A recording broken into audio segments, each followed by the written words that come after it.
ఏ programming language select చేసుకోవాలి? ఏ language రాసినా అది ఇంగ్లీష్‌లోనే రాస్తాం.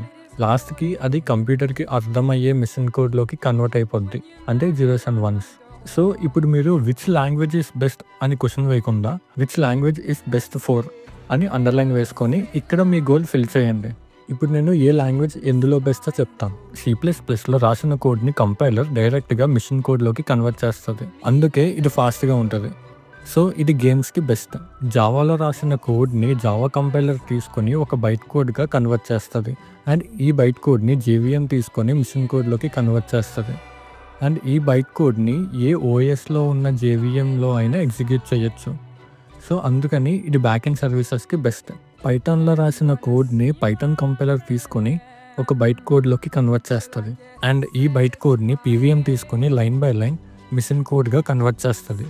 అండ్ ఇది ఏఐకి, డేటా సైన్స్‌కి బెస్ట్. అండ్ జావాస్క్రిప్ట్ వచ్చేసి వెబ్ డెవలప్మెంట్‌కి బెస్ట్. మీరు లాంగ్వేజ్ అని కమెంట్ చేయండి. ఈ 4 లాంగ్వేజెస్‌కి మీకు రోడ్ మ్యాప్ అండ్ రిసోర్సెస్‌ని డీఎం చేస్తాను.